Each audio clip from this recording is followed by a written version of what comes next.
Hello नमस्कार साथियों, केवी expert classes में आप सभी का स्वागत है। मैं हूं आपके साथ काविंदर और आज के हम इस सेशन में बात करने वाले हैं ग्लैंड्स के बारे में। जैसा कि आप सब जानते हैं, कल का जो हमारा टॉपिक था, कल हमने जो कंप्लीट किया था उसमें जो किया था ग्लैंड्स किया था। ग्लैंड्स का टॉपिक हमने जो कल जो शुरू किया था, तो उसमें जो है थायराइड और पैराथायराइड ग्रंथि जो है ग्लैंड्स जो है हमने कंप्लीट की थी। तो आज हम जो शुरुआत करने वाले हैं, आज हम करने वाले ओवेरी से शुरुआत। ठीक है, ओवेरी क्या है ये? ओवेरी।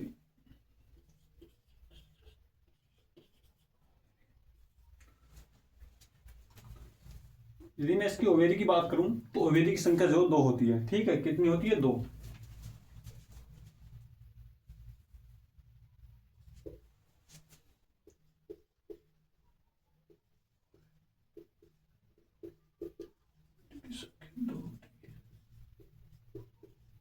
ओवेरी की संख्या कितनी होती है? दो। एक, दो। कितनी होती है? दो। ठीक है। ओवेरी जो है ये एंडोक्राइन एंडोक्राइन ग्रंथि है। कौन सी है? एंडोक्राइन। एंडोक्राइन मतलब अंतःस्रावी। अंतःस्रावी मतलब नॉन डक्टेबल। जैसा कि मैंने आपको बताया था कि मतलब जो ग्रंथि जो है ग्लैंड दो प्रकार तीन प्रकार की होती है: एंडोक्राइन, एक्सोक्राइन और हेट्रोक्राइन। एंडोक्राइन मतलब एंडोक्राइन अंतःस्रावी, अंतःस्रावी। और एक्सोक्राइन, एक्सोक्राइन होती बहिस्रावी, बहिस्रावी। एक होती है हेट्रोक्राइन, एक होती है हेट्रोक्राइन। हेट्रोक्राइन कौन सी? पैनक्रियाज। ये कौन सी होती है? पैनक्रियाज मतलब अग्नाशय। ये मिश्रित ग्लैंड है। क्या कहते हैं? मिश्रित ग्लैंड भी कहते हैं। क्या क्या, क्या बोलते हैं इसको? मिश्रित ग्लैंड। बहिस्रावी जैसे कि लार ग्रंथि हमारे मुख में पाई जाती है, लार ग्रंथि, लार ग्रंथि। ठीक है, इसमें एक लीवर भी आता है। और यह अंतःस्रावी, अंतःस्रावी ग्रंथि। ये बहिस्रावी है। बहिस्रावी मतलब जो है जो अपना रस जो है बाहर बाहर सीधे बाहर छोड़ती हैं। और ये अंतःस्रावी जो अपना जो है रस कहाँ छोड़ती हैं? ये सीधे रुधिर में छोड़ती हैं। इनको बोलते हैं नॉन डक्टेबल। ये क्या है? ये कौन सी ग्रंथि है? जैसे कि पीयूष ग्रंथि है,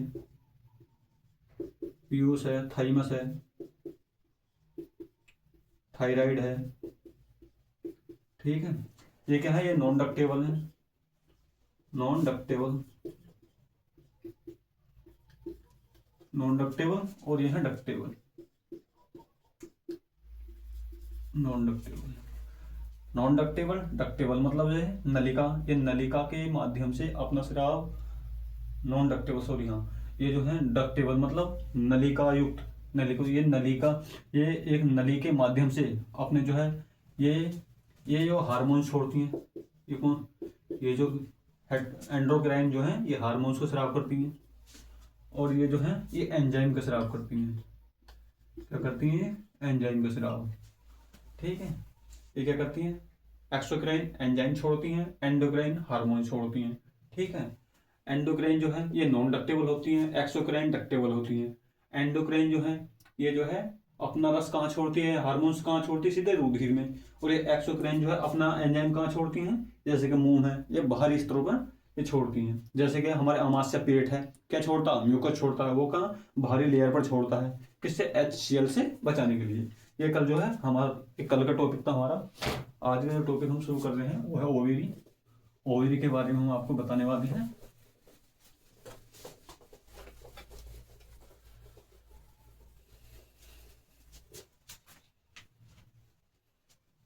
ठीक है, ओवेरी की संख्या कितनी होती है? दो होती है।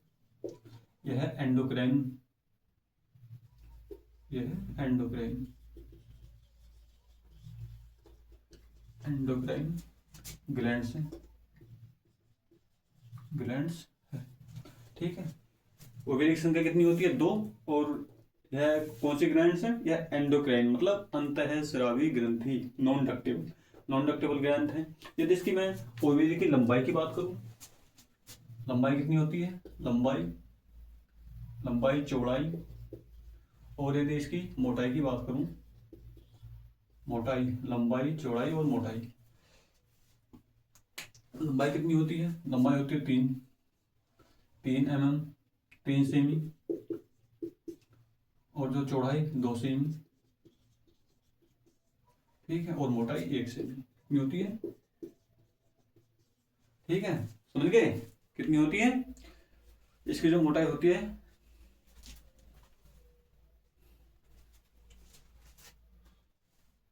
सही, हाँ सही तो है, ठीक है। लंबाई कितनी होती है 3 सेमी, चौड़ाई 2 सेमी, और मोटाई कितनी होती है, मोटाई होती है इसकी 1 सेमी, ठीक। और ये जो है ओवेरी जो है, ये जो है ओवेरी, इनकी जो संख्या 2 होती है, ठीक है। तो यहाँ जो है, यहाँ से क्या निकलता है, ये क्या है, अंडाशय, इसको बोलते हैं अंडाशय, बोलते हैं ओवेरी मतलब अंडाशय।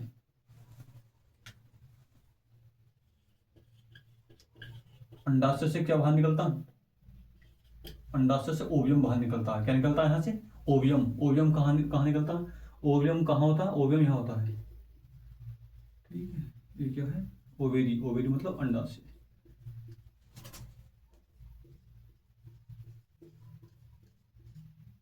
ठीक।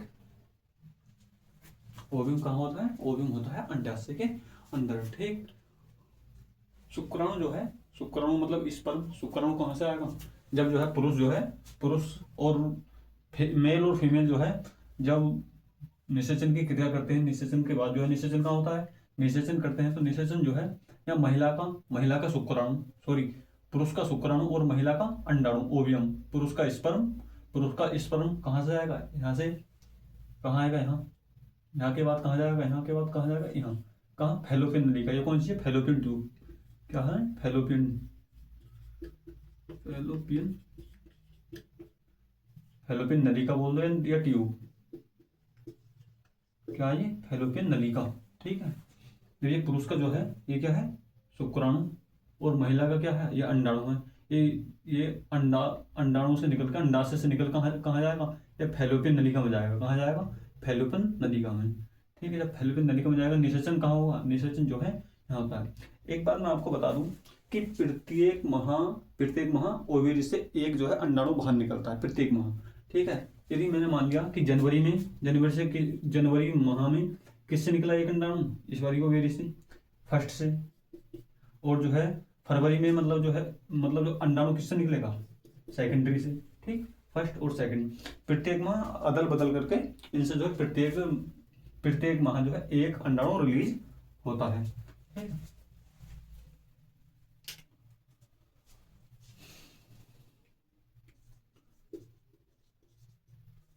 पुरुष का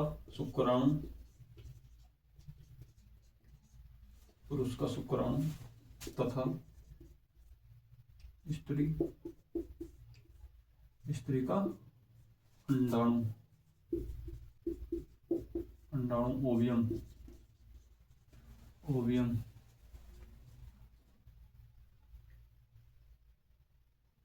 ओवियम का फैलोपियन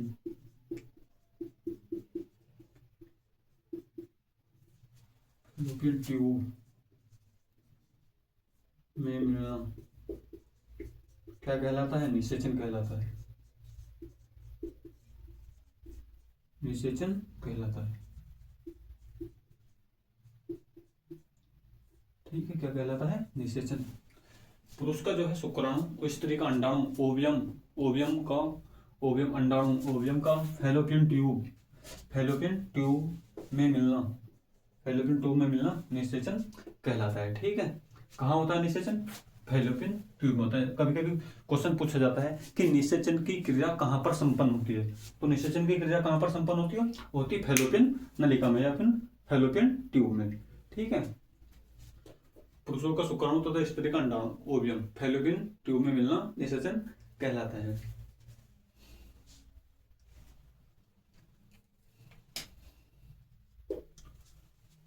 ये लोग नोट करते नहीं,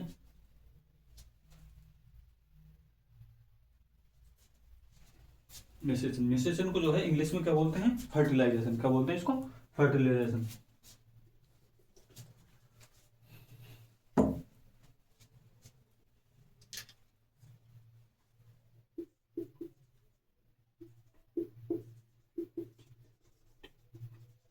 फर्टिलाइजेशन कहलाता है,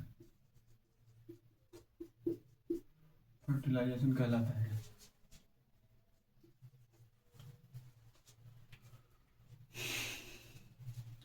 फर्टिलाइजेशन की क्रिया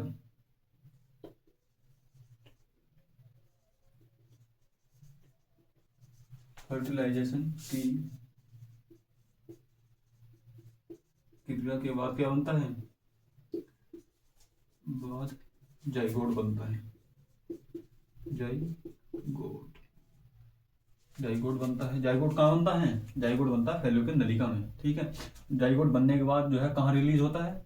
ठीक है, वो कहाँ स्थापित होता है जाइगोट बनने के बाद? वो यूट्रस मतलब गर्भाशय में स्थापित हो जाता है, जाइगोट बनता है। जाइगोट बनता है। फर्टिलाइजेशन की क्रिया के बाद जाइगोट बनता है। उसके बाद जाइगोट कहाँ पर स्थापित हो जाता है? जाइगोट यूट्रस यूट्रस मतलब यूट्रस गर्भाशय में स्थापित हो जाता है।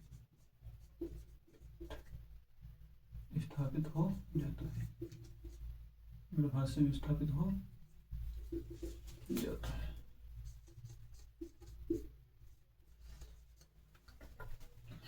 ठीक है, समझ में आ रहा है आपको? ओवेरी की संख्या कितनी होती है? ओवेरी की संख्या 2 होती है। ठीक है, ये कैसी ग्लैंड है? यह जो है एंडोक्राइन नॉन डक्टेबल। कैसी है? नॉन डक्टेबल ग्लैंड है। ठीक है, इसकी लंबाई 3 सेमी, चौड़ाई 2 सेमी, मोटाई 1 सेमी होती है। ठीक है, पुरुषों का शुक्राणु तथा स्त्री का अंडाणु ओवियम फैलोपियन ट्यूब में मिलना, फैलोपियन ओवियम का फैलोपियन ट्यूब में मिलना क्या कहलाता है? फर्टिलाइजेशन मतलब निषेचन कहलाता है।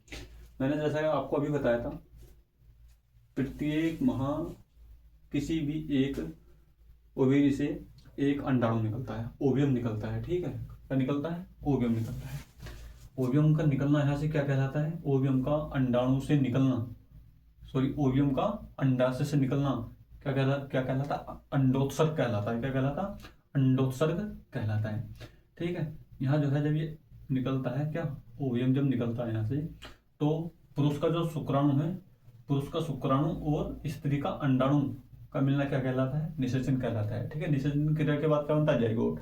जाइगोट बनने के बाद जाइगोट कहाँ स्थापित होता है? वो यूट्रस मतलब यूट्रस जिसे कहते हैं गर्भाशय,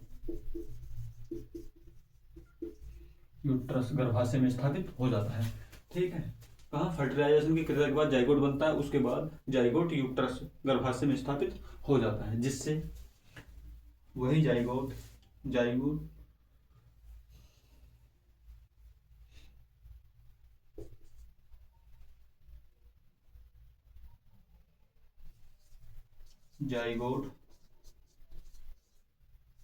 किसका रूप ले लेता बाद में?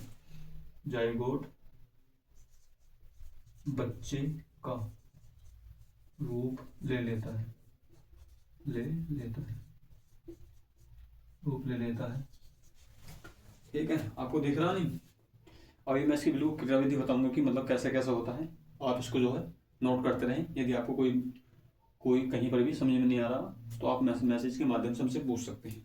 ठीक है, या फिर आपका कोई डाउट है तो आप हमसे जो बता सकते हैं। ठीक है, नोट कर लिया हो तो आगे चले, नोट कर लिया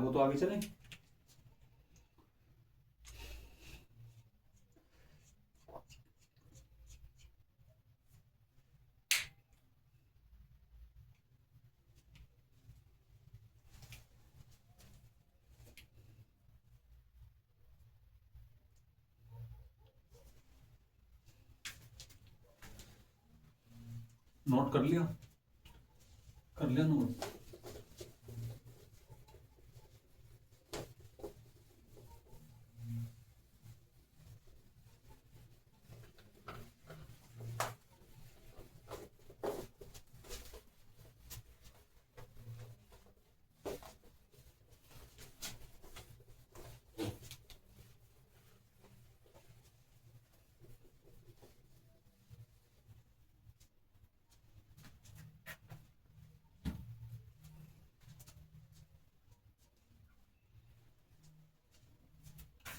अब इसकी कार्यविधि की मैं बात करूं कि मतलब जो है ये निषेचन की क्रिया और मेंस्ट्रुअल साइकिल की मतलब क्रिया किस समय कैसे कैसे संपन्न होती है।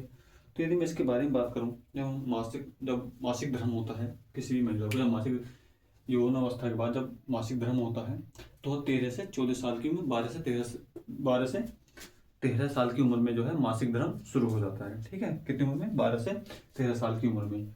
तो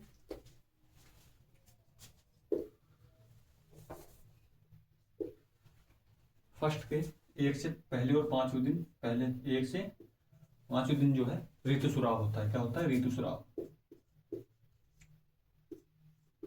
ऋतुस्राव होता है। क्या होता है? ऋतुस्राव होता है। ऋतुस्राव होता है। ऋतुस्राव होता है।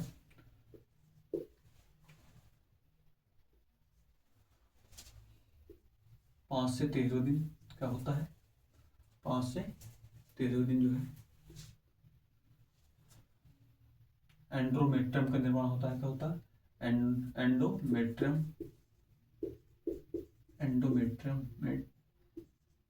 एंडोमेट्रियम का निर्माण होता है।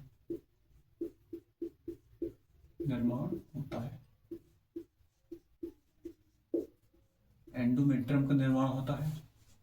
क्या होता है? 1 से 5वें दिन क्या होता है? ऋतुस्राव होता है। ठीक है, 5 से 13वें दिन क्या होता है? एंडोमेट्रियम का निर्माण होता है। और तीसरे दिन जो है, तीसरा मतलब 14वें दिन जो है अंडोत्सर्ग की क्रिया होती है। अंडोत्सर्ग की क्या होता है? अंडोत्सर्ग।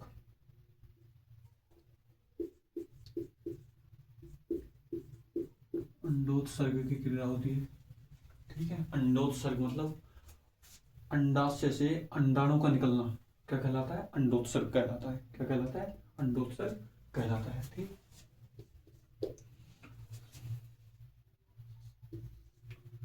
15 से 16वें दिन, 15 से 16वें दिन क्या होता है? क्या है? Corpus luteum. क्या है? Corpus luteum.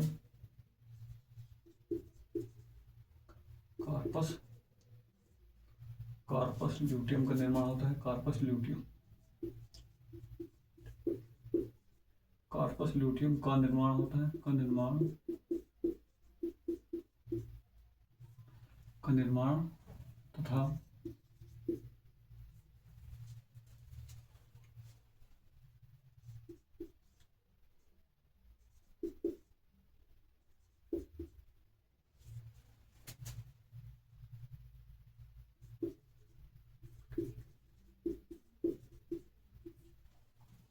पंद्रह से 16 दिन क्या होता है? कार्पस ल्यूटियम का निर्माण तथा निषेचन की क्रिया। और 16 से 20 दिन क्या होता है? ठीक, आपको समझ में आ रहा है जो हम बता रहे हैं? ठीक है, क्या है? पहले क्या है? पहले से 1 से 5वें दिन क्या होता है? ऋतुस्राव। 5 से 13वें दिन क्या होता है? एंड्रोमेट्रियम का निर्माण। एंड्रोमेट्रियम कुछ बच्चे पूछते हैं कि एंड्रोमेट्रियम क्या है। ठीक है, एंड्रोमेट्रियम ये है कि मतलब जो है जब ऋतुस्राव होता है 1 से 5वें दिन तक क्या होता है? ऋतुस्राव। ठीक है, मासिक धर्म। ठीक है, जब 1 से 5वें दिन तक क्या होता है? ऋतुस्राव। जब जो है छठावां दिन लगता है, छठा दिन लगता है, तो यहाँ पर जो है एंड्रोमेट्रियम का निर्माण होता है। कहाँ होता है? यहाँ पर एंड्रोमेट्रियम का निर्माण होता है। एक लेयर, एक झिल्ली बनती है। क्या बनती है? लेयर और झिल्ली बनती है। क्या बनती है? यहाँ पर एक लेयर, एक एपिथेलियम ऊतक की क्या बनती है? यहाँ पर लेयर बनती है ये। ठीक है, उसी को इसको बोलते हैं एंड्रोमेट्रियम। क्या बोलते हैं इसको? एंडोमेट्रियम।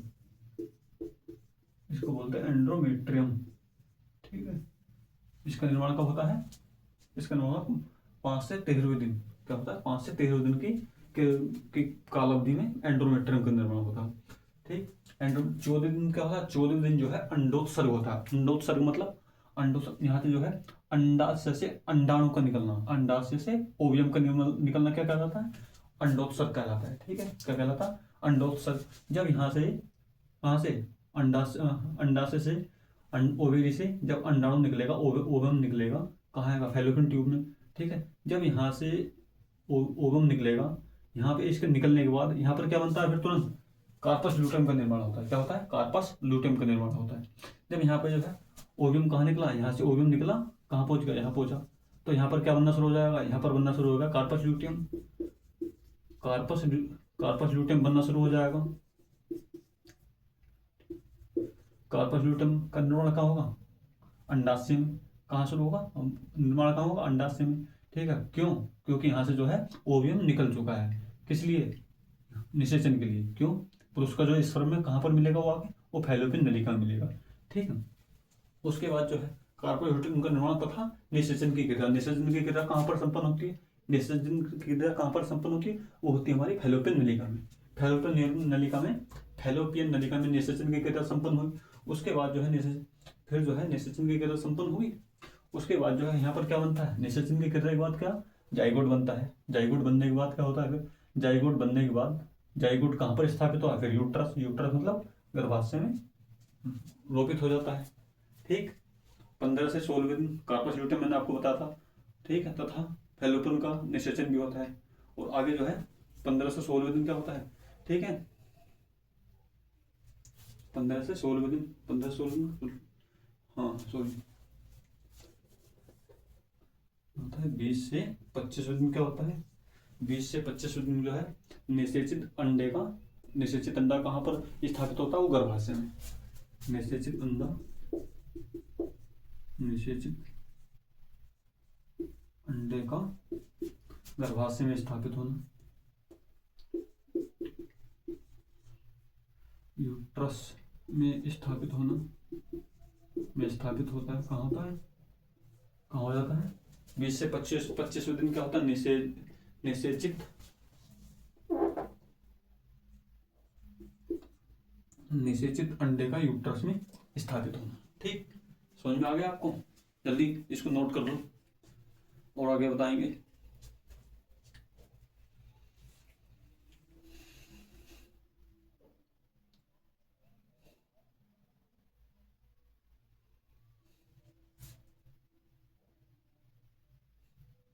नोट कर लिया आपने, ठीक है। यहाँ पर एक पॉइंट और बनाओ, देखो 6 नंबर लगाकर, निषेचन न होने पर,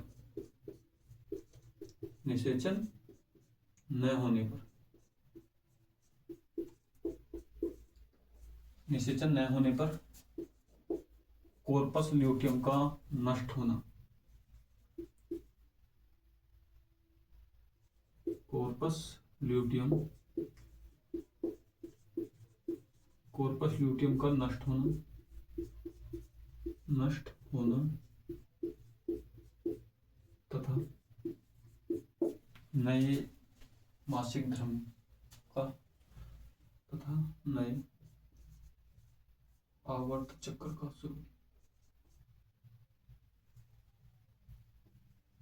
नए आवर्त चक्र का प्रारंभ होना, प्रारंभ होना।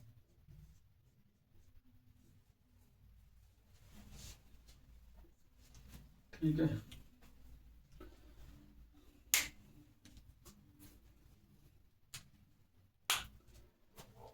अब एक बार मैं आपको और समझा देता हूँ, ठीक है, जिससे कोई डाउट ना रहे। पहले से 5वें दिन क्या होता है, ऋतुस्राव। ऋतुस्राव मतलब रुधिर का योनि के मुख द्वार से बाहर निकलना ऋतुस्राव कहलाता है। ठीक है, यह जो है 1 दिन से 5 दिन तक ऋतुस्राव होता रहता है।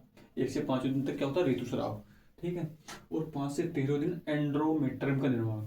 ठीक है, जब ऋतुस्राव होता है, ऋतुस्राव, तो यहाँ पर जो है ये इस दीवार को, जैसे कि मैंने अभी आपको बताया, ये क्या है, ये एंड्रोमेट्रियम है। एपिथेलियम ऊतक की बनी दीवार क्या है, ये एंड्रोमेट्रियम। एंड्रोमेट्रियम मतलब इसका निर्माण क्यों होता है, क्यों, क्योंकि यहाँ पर जो है शिशु स्थापित होता है। शिशु स्थापित होने के लिए एंड्रोमेट्रियम का निर्माण होता है। ठीक है, एंड्रोमेट्रियम का निर्माण हो गया। और 14वें दिन अंडोत्सर्ग। अंडोत्सर्ग मैंने बताया था आपको कि मतलब जो है अंडाशय से ओवियम का निकलना अंडोत्सर्ग कहलाता है। अंडोत्सर्ग क्या, अंडाशय से ओवियम मतलब अंडाणु का निकलना, ये क्या है, ओवियम है, सॉरी ये ओवेरी है। ओवेरी का अंडा, ओवेरी का ओवियम से निकलना, ओवेरी से ओवियम का निकलना क्या कहलाता है, क्या कहलाता है, अंडोत्सर्ग कहलाता है। ठीक है, जब यहाँ से ओवम निकलेगा तो यहाँ पर क्या बनेगा, कार्पस ल्यूटियम बनेगा। क्या बनेगा, कार्पस ल्यूटियम। कार्पस ल्यूटियम बनने के बाद कार्पस ल्यूटियम जो होता है वो पीले रंग का पीत पिंड होता है। क्या कैसा होता है, पीले रंग का पीत पिंडक होता है।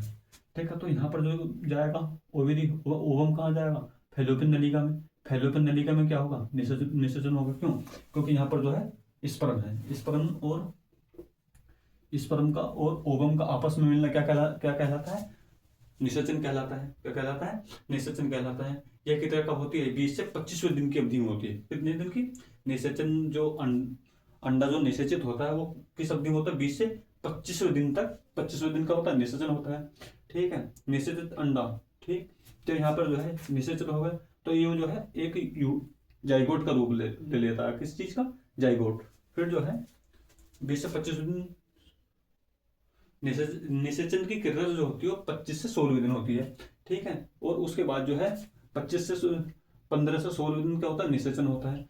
15 से 16 दिन के बाद जब निषेचन की क्रिया संपूर्ण हो जाती है तो 20 से 25 दिन जब जाइगोट का रूप, निषेचित अंडा जाइगोट का रूप ले लेता है, तो वो कहाँ पर स्थापित हो जाता है, वो यूट्रस मतलब गर्भाशय में स्थापित हो जाता है।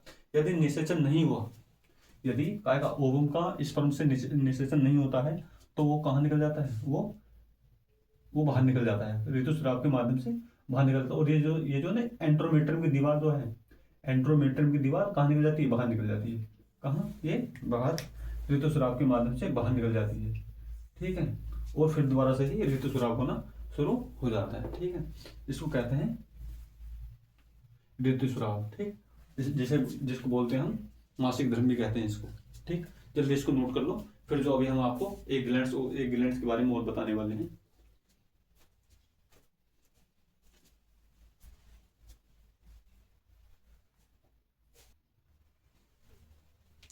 नोट कर लिया आपने। ठीक है, तो इससे अगली ग्लैंड जो है हमारी थाइमस ग्लैंड है। कौन सी है, थाइमस ग्रंथि है। ठीक है, उसके बारे में अब हम चर्चा करने वाले हैं।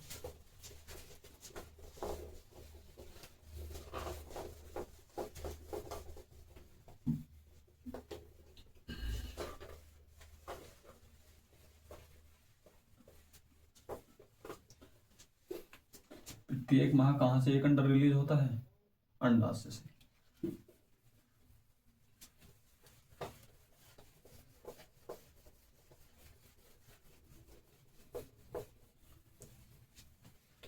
अब हमारी कौन सी ग्रंथि है, अगर थाइमस ग्रंथि, कौन सी है, थाइमस,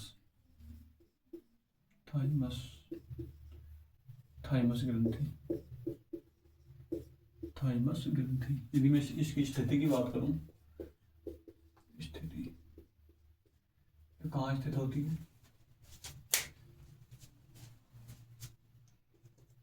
यह है हमारे शरीर में,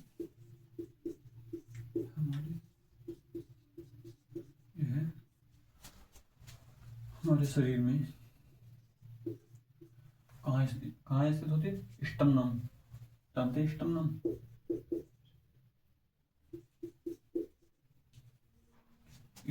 स्टमनम के पीछे,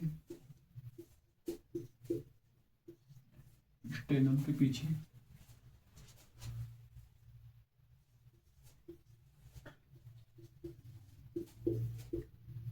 ट्रेकिया, ट्रेकिया मतलब श्वास नली को ट्रेकिया बोलते हैं। ठीक है, क्या ट्रेकिया के इधर उधर, इधर उधर तथा हृदय के ठीक ठीक आगे,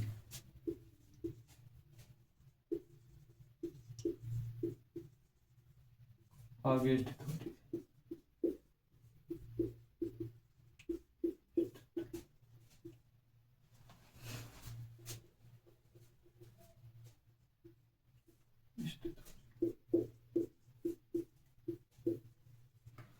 ठीक है, थाइमस ग्रंथि जो है यह हमारे शरीर में स्टर्नम के पीछे, ट्रेकिया के इधर उधर तथा हृदय के ठीक आगे स्थित होती है। ठीक है, आप जानते होंगे स्टर्नम। ठीक है, ये जो ये हड्डी जो ना, ये हमारी जो यहाँ पर जो हड्डी होती है, ये अस्थि जो होती है, इसको बोलते हैं, इसको क्या बोलते हैं, इसको बोलते हैं हम स्टर्नम। स्टर्नम से जो है 12 जोड़ी पसलियां आपस में मिली होती हैं। ठीक है, स्टर्नम का जो आकार होता है, स्टर्नम का ऐसा होता है।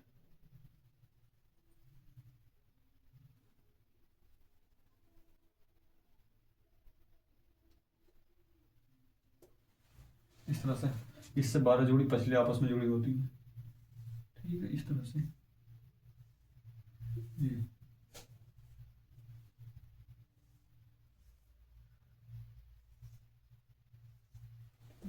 जिससे मतलब जो है पीछे से आकर पीछे कहाँ जुड़ी होती है, मेरुदंड में, और आगे स्टर्न में हमारी जो है पसलियाँ जुड़ी हुई आपस में जुड़ी होती हैं। ठीक है,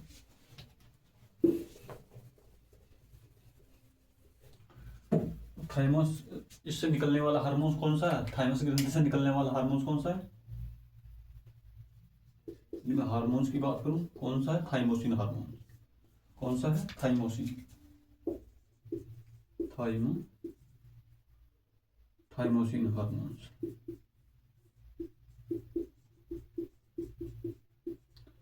ठीक है, अब इनके यदि हार्मोन्स के इसके महत्व की बात करूं, थाइमोसिन हार्मोन्स क्या है। ठीक है, यदि इसके महत्व की बात करूं, महत्व, हार्मोन्स का महत्व। ठीक है, हार्मोन्स की अगर मैं महत्व की बात करूं तो महत्व क्या है, क्या क्या है इसके। पहला है ये है हमारे शरीर में, हमारे शरीर, ये हमारे शरीर में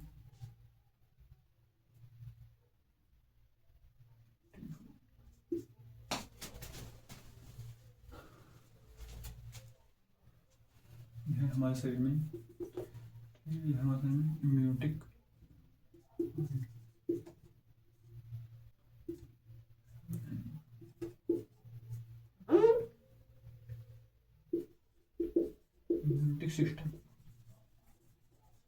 सिस्टम को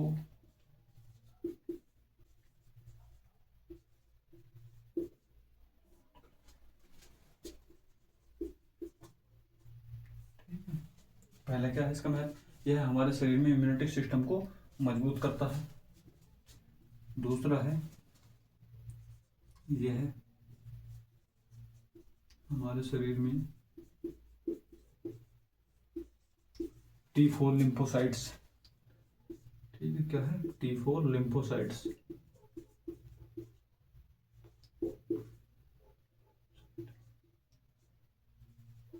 लिम्फोसाइट्स का निर्माण करता है, क्या करता है, T4 लिम्फोसाइट का निर्माण करता है।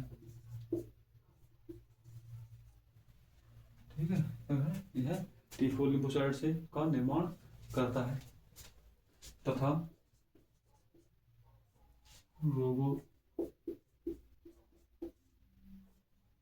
रोगों से प्रतिरक्षण का कार्य करता है।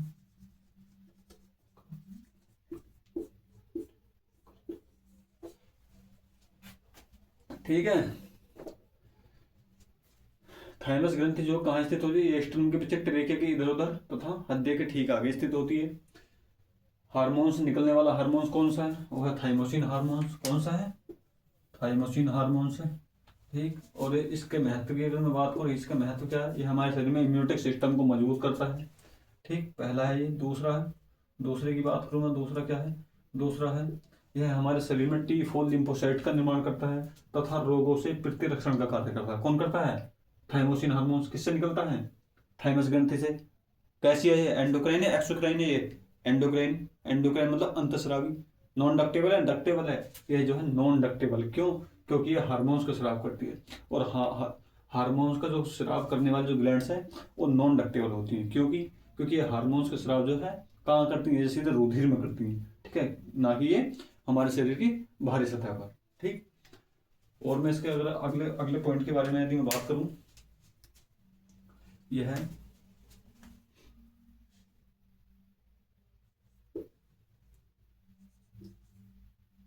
हमारे शरीर को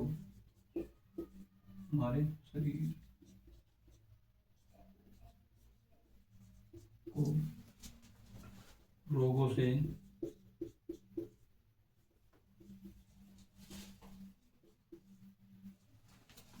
लड़ने के लिए प्रतिरक्षा प्रदान करती है, प्रतिरक्षा प्रदान करता है।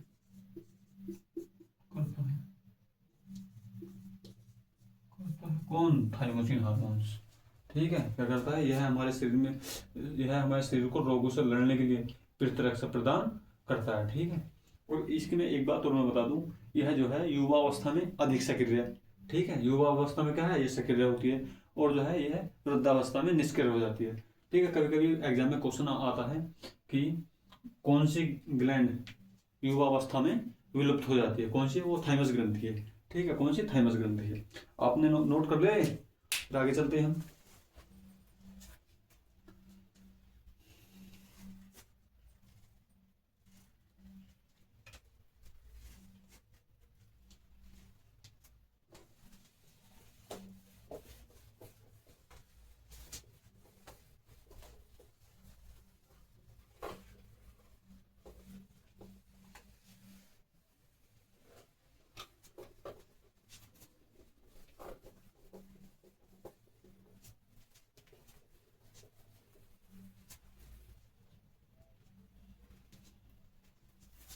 ठीक है, इससे जो है, यहाँ से जो है 2 क्वेश्चन पूछे जाते हैं। कौन कौन से? पहला क्वेश्चन है,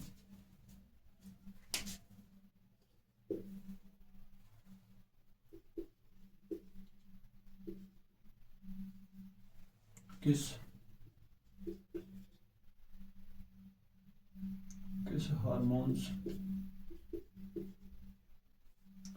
हार्मोन्स की कमी से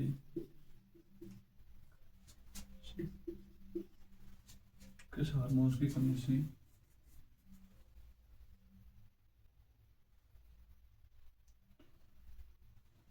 किस हार्मोन्स की कमी से हमारे शरीर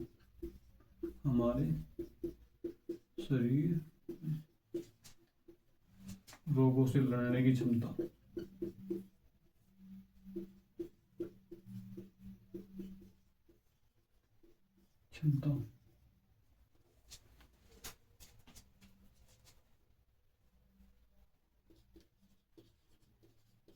कम हो जाती है।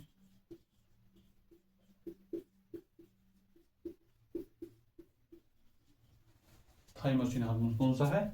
Thymosin hormone. थाइमोसिन हार्मोन्स कौन सा हार्मोन्स है? Thymosin hormones. एक क्वेश्चन ऐसे आता है कि कौन से ग्रंथि, दूसरा क्वेश्चन है, कौन सी ग्रंथि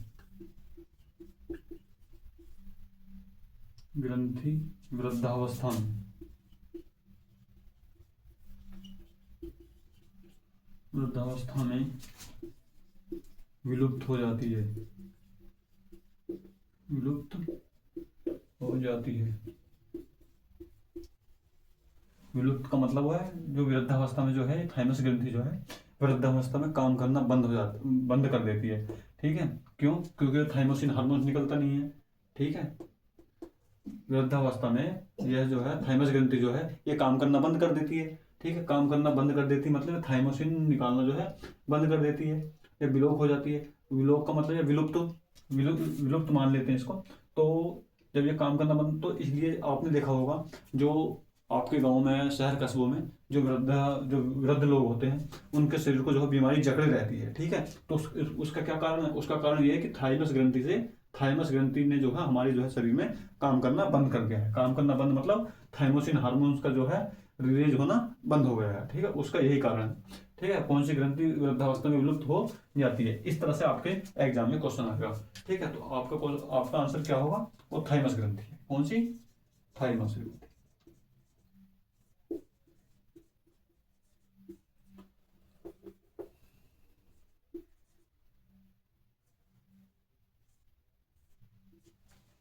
ठीक,